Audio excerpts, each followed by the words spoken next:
depuis ce mardi, l'information est tombée. On est finalement au Togo, le dernier sujet bien sûr. Le président de l'Assemblée nationale sera désormais élu pour un mandat, enfin pour un an renouvelable. On ne veut plus voir un président de l'Assemblée nationale comme Dama Dramani, Abbas Bonfo, Agbeome Kodjo, Daoukou Péré et autres. J'avais pour vous, c'est de la nouveauté, mais ça ne répond pas quand même au test, non? Si on voit l'article 54 de la Constitution. Je crois qu'il y a une contradiction dans ce même article qui dit dans l'article même, hein? Oui, l'article dit que le président est élu pour la durée de la législature. Dans les conditions... Et conformément au règlement intérieur. Donc on donne encore une force au règlement intérieur. Et voilà que le règlement intérieur vient prévoir un mandat d'1 an, alors que la législature c'est 5 ans, c'est pas 1 an. Donc maintenant, la Cour constitutionnelle devrait normalement se prononcer. Je ne sais pas si ça a été déjà fait, pas encore. On attend de voir. Maintenant, si c'est acté que ce que le peuple a décidé à travers ses députés, on va tester cela et on va voir. Ça fera peut-être 2, 3, voire 5 présidents de l'Assemblée nationale d'ici 2023.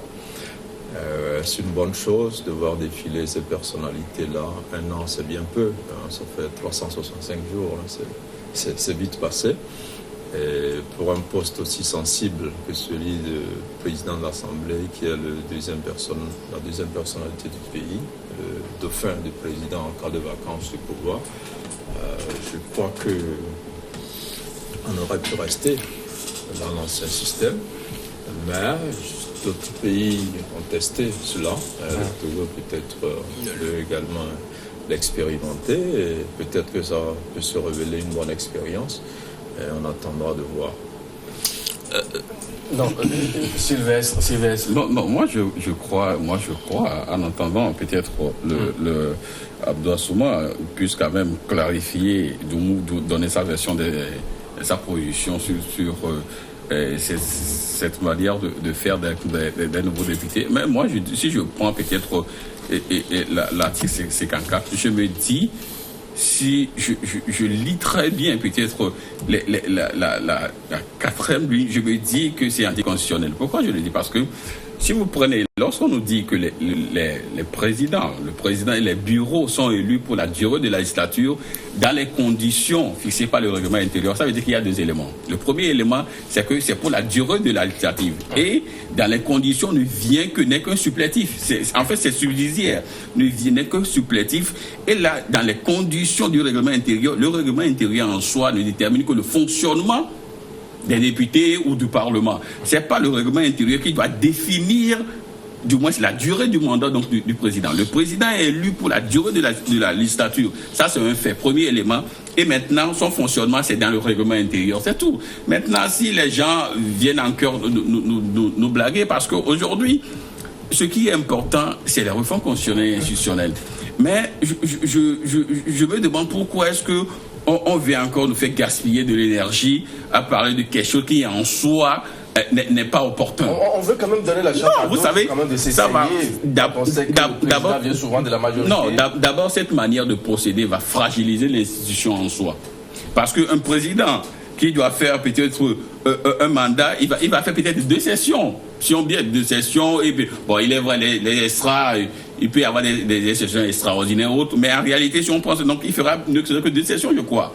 Donc, un président élu pour un mandat qui va faire 2 sessions, quelqu'un d'autre va venir, ça va fragiliser en soi l'institution. Donc, vous savez que dans l'ordre donc de la loi fondamentale, le président donc de l'Assemblée nationale est la deuxième personnalité politique après le président de la République. Parce que si le président de la République n'est pas là, en fait, c'est lui qui doit assumer, selon les dispositions donc, de la loi fondamentale.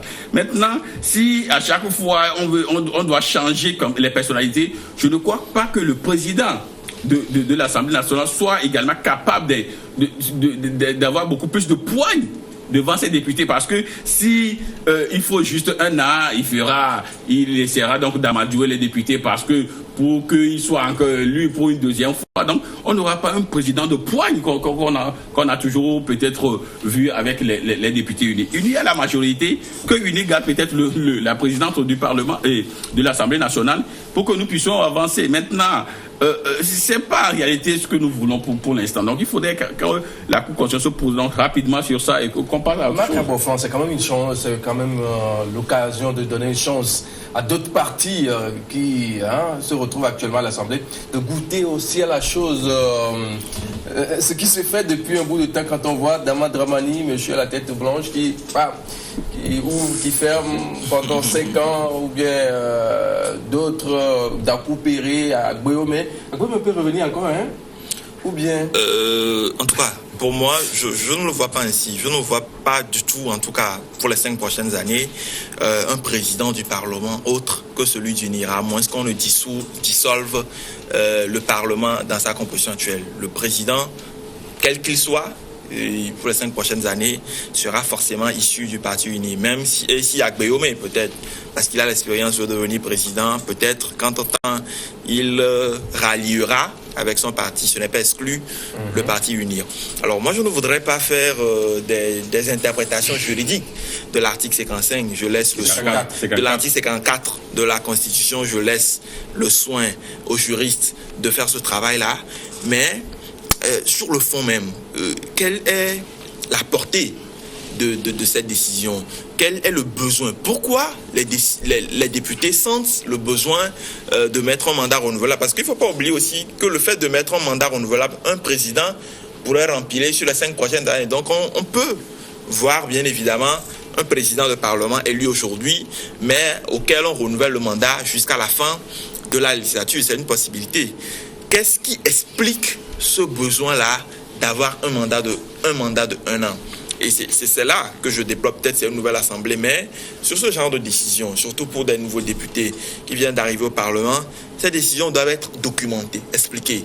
En tout cas, à ceux qu'ils représentent, pour qu'on comprenne ce qui explique ça. Parce que, à mon avis, il n'y a pas encore eu de problème avec un président de l'Assemblée nationale sur une durée de 5 ans pour qu'on en vienne à... Parce que si on prend une telle décision, c'est forcément parce que, quelque part, l'ancienne pratique, il y a eu des couacs ou parce qu'on sent un besoin d'améliorer quelque chose dans l'ancienne pratique. Qu'est-ce qu'il y a à améliorer? Aujourd'hui, c'est difficile. Moi, je sens difficilement ce qui explique ce besoin-là de faire un mandat de 1 an. Mais en tant qu'analyste, j'estime quand même qu'il y a des éléments probants. Le premier, c'est que nous avons des échéances très importantes à venir. C'est les élections présidentielles en 2020. Et on sait l'importance que le rôle important que joue un président de l'Assemblée nationale dans l'échelonnement même institutionnel du pays. Et donc, il est important. Et ça, il faut dire que c'est une décision du Parti uni, parce que Unir aujourd'hui a la majorité absolue à ce Parlement. C'est Unir qui décide, même si les autres ont contribué à faire ce travail-là, qui décide de quel règlement intérieur l'Assemblée dispose. C'est Unir qui va également pour les 5 prochaines années décider de qui sera le prochain président. Ces dernières années, en tout cas, depuis la crise du 19 août et la recomposition, la réorganisation du Parti Unir, on sent quand même un besoin de renouvellement au niveau des instances. Je pense que c'est ce besoin de renouveler les personnalités à la tête d'un certain nombre d'institutions que Unir est en train d'expérimenter, ou en tout cas de mettre à la tête de l'Assemblée nationale. L'Assemblée nationale, à mon avis, n'est pas un lieu d'expérimentation où monsieur tout le monde devrait pouvoir prendre le perchoir pour taper 1 ou 2 fois sur la table. C'est quand même quelque chose de très sérieux. Je ne comprends pas encore les motifs qui expliquent ce 1 an renouvelable, mais je prends acte quand même du fait qu'il y a un certain nombre de pays qui ont essayé, qui ont toujours gardé. Il y a un certain nombre de pays comme le Sénégal qui ont essayé, mais qui, à un moment donné, ont vu le besoin de revenir en arrière et de revenir au mandat de 5 ans. Nous allons voir dans les prochains jours, à mon avis, ce qui se joue véritablement. C'est le président de l'Assemblée nationale qui sera là pendant les élections de 2020, c'est-à-dire en tout cas, d'aujourd'hui, il y aura un mandat. En tout cas, on va élire prochainement, peut-être avant fin février, un nouveau président de l'Assemblée nationale qui va courir jusqu'à fin février 2020. Et donc, il y aura un président de l'Assemblée nationale qui va courir après les élections. Mais ça donnerait également la possibilité au président prochain, puisque ça pourrait être fort Gnassingbé et au-delà, pas forcément. Ça va donner la possibilité au président prochain, sans forcément dissoudre l'institution qui est l'Assemblée nationale, de recomposer l'échelon institutionnel pour pouvoir mieux gouverner. Marc, merci. Germain Pouli, à quoi peut-on s'attendre un peu au pré-choix là-bas, voir quelqu'un peut-être comme c'est l'homme Classou, en premier lieu peut-être, hein, je suppose, à Guéoumé, défilé, Djerritama, à Baskabois, qui d'autre encore? Non, il y a des indépendants aussi. Mais je ne crois pas que qui ne feront jamais le c'est forcément pour que chaque parti occupe la présidence de l'Assemblée nationale. Vous savez, il y a quelques années, il y avait des jeunes Togolais qui sont rentrés et qui s'appelaient les proposants. Alors, ils avaient proposé une présidence tournante au niveau de l'État. Et ils avaient proposé une présidence par région. Donc, on élit un président de la région de Savanes, il dirige pour 5 ans. Après, un président de la région de la Cara pour 5 ans. Bon, tout dépendra de l'ordre des régions, donc pour les 5 régions. Mais la proposition est passée inaperçue. Les gens n'ont pas accordé une grande valeur à cela, mais ça aurait pu être intéressant pour des pays africains comme le nôtre. Mais cette proposition est passée inaperçue. Aujourd'hui, est-ce que c'est la même chose qu'on veut faire au niveau de l'Assemblée nationale? Parce que vous savez, il y a la géopolitique qui joue dans la nomination, dans le choix, la désignation des présidents d'institutions. Est-ce qu'on a envie d'avoir des présidents de l'Assemblée qui viennent de chacune des régions administratives du Togo pendant les 5 ans que dure la législature? Je n'en sais rien. Maintenant, comme le disait Marc, ça aurait été intéressant que ceux-là qui ont travaillé sur ce règlement intérieur-là puissent expliquer aux électeurs que nous sommes pourquoi c'est aussi important de prévoir cela. Maintenant, encore une fois, il faut le dire, on n'invente rien, on n'écrit rien, ça a existé quelque part. Est-ce qu'il y a des vertus à ce qu'on le fasse de cette manière? En quoi aujourd'hui c'est opportun qu'on le fasse au Togo? Pourquoi faut-il l'expérimenter? Et on aurait été heureux que nos élus nous éclairent, et surtout ceux-là qui ont travaillé sur le règlement intérieur. Là, on ne peut que supposer. On attendra d'abord de voir la position de la Cour constitutionnelle pour constater si ce règlement intérieur ne viole pas l'esprit et la lettre de la Constitution togolaise. Et puis, si ce règlement intérieur est validé, on attendra aussi de voir comment les députés comptent mettre en place ces différents bureaux-là, si les présidents seront reconduits, est-ce qu'ils seront automatiquement remplacés, et à quoi va ressembler le débat à l'Assemblée nationale, et quelle sera l'aura de ces présidents-là qui devront se succéder pendant cette législature. Donc on attend, peut-être que ça peut être une bonne expérience, on ne sait jamais. Sylvestre Béni, quand on sait qu'il y a des chantiers qui sont déjà là, des revendications, c'est là, avant que cette assemblée ne prenne fonction, il y a de cela 1 semaine, voire 2 semaines bientôt. Est-ce que c'est ça vraiment le réel problème, la présidente tournante du président de l'Assemblée qui doit être la première chose, ou bien penser aux réformes constitutionnelles tant prônées par la C14 depuis le 19 août 2017? Je crois que l'intérêt, tout à l'heure je l'ai dit, hein, aujourd'hui la première mission, hein, le dossier chaud sur lequel on attaque quand même cette législature, c'est les réformes constitutionnelles et institutionnelles. Et donc moi je me pose tellement mille et une questions sur du moins la finalité de ce qu'ils sont en train de faire aujourd'hui. Ça ne devait pas être encore le débat. J'ai quand même posé la question à quelques députés. Quel est le motif? Quels sont les arguments qui sous-tendent cette innovation? Ils m'ont dit non, attendons la décision de la Cour constitutionnelle. Ça veut dire que normalement ils sont élus, hein, ils sont les députés, ils sont élus de la nation.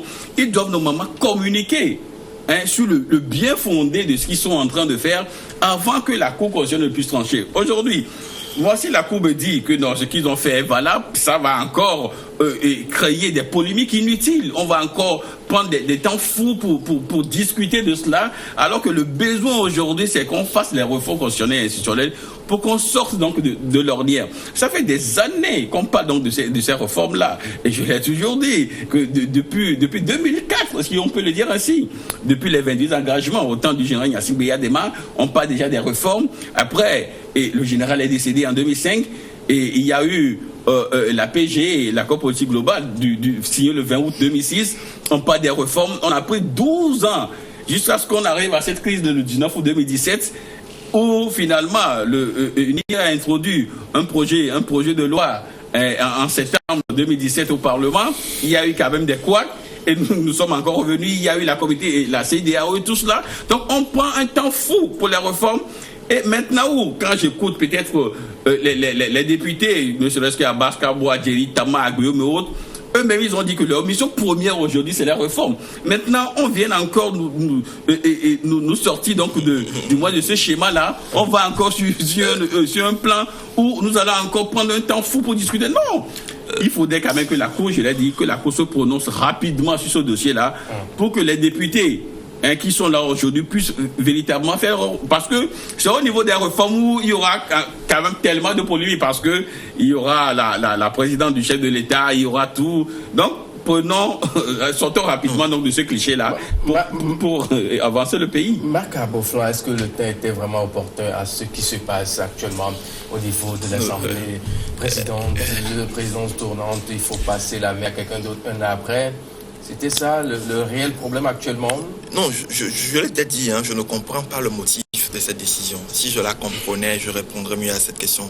Mais j'estime quand même que cette assemblée-là, elle sort un peu de ce qu'on a toujours eu. 90% de nouveaux députés siègent à cette assemblée. C'est dire que nous avons tous opté, collégialement, ou en tout cas pour les Togolais, opté pour une autre manière de faire. Est-ce que cette présidence tournante entre dans cette manière de faire? Je ne saurais le dire. Mais les nouveaux députés ne pourront pas aussi, dès le premier jour arrivé au Parlement, s'attaquer à la question des réformes. Nous sommes tous conscients que c'est une question importante. Ils ont déclaré quand même. Non, c'est une question. Laissez-moi terminer mon développement. C'est une question très importante, primordiale même pour nous tous. Mais avant qu'on puisse aller à cette question-là, il faut avoir un bureau. Et pour avoir un bureau de l'Assemblée nationale, il faut d'abord adopter le règlement intérieur. Ça, c'est des éléments que la loi organique même portant Assemblée nationale dit.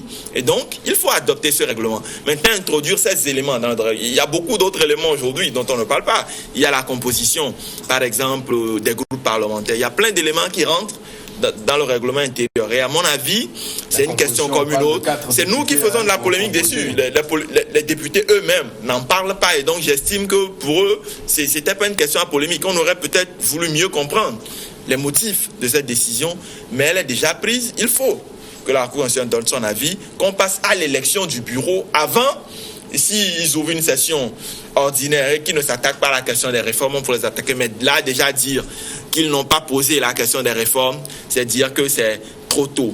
Maintenant, il y a lieu aussi de se poser la question de savoir qui prend le perchoir quand on analyse les 91 députés, parce que même si c'est pour un an renouvelable, il faudra quelqu'un dans les prochains jours pour prendre ce perchoir-là, ne fût-ce que pour un an. Et je le rappelais tout à l'heure, ce n'est pas évident.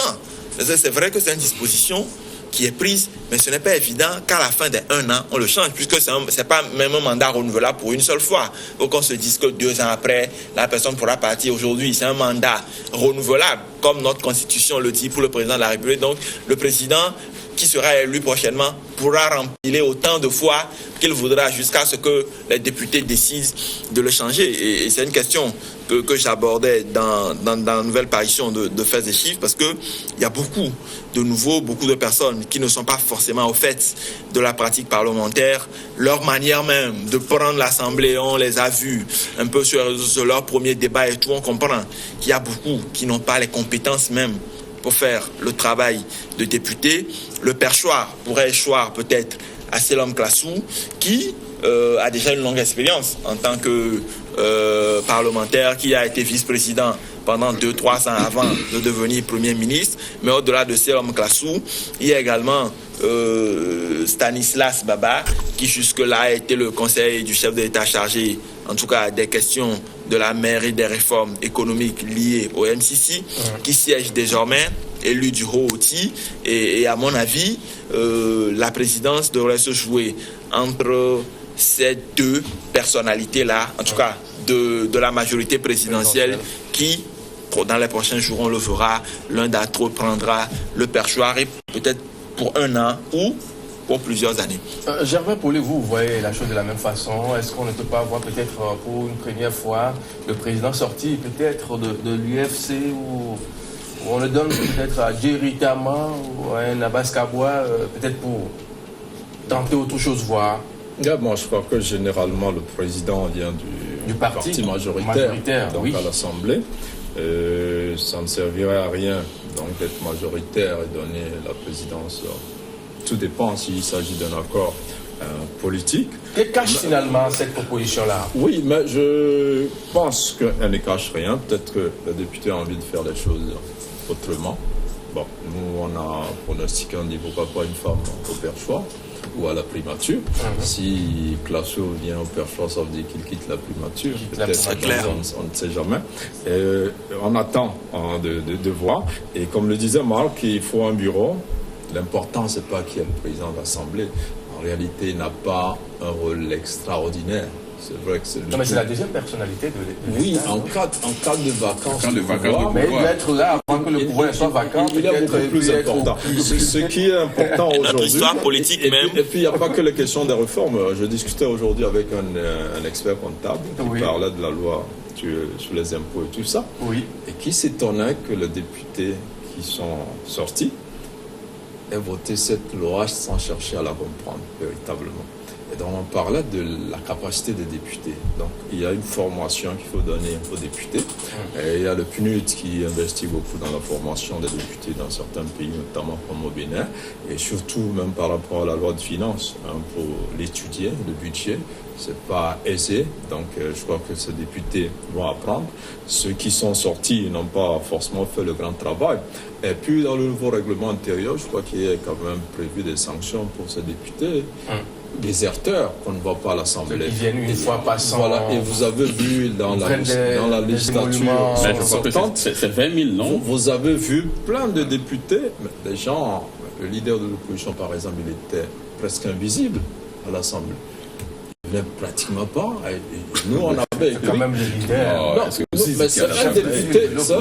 Non, c'est un député d'abord. Et nous avions écrit à l'époque que le président sortant, Dramane Dramani, devrait quand même regarder au niveau des députés déserteurs. Il y en avait plein. Sur 91 députés, parfois vous avez des sessions, des réunions où vous trouvez difficilement 70 députés. À peine 50. Voilà, donc c'est assez grave. Donc j'espère qu'aujourd'hui, avec la nouvelle configuration, surtout les nouveaux visages qui arrivent à l'Assemblée, et puis ce nombre important d'indépendants, la pratique parlementaire va considérablement s'améliorer. Donc la question de l'élection du bureau n'est pas si importante que ça.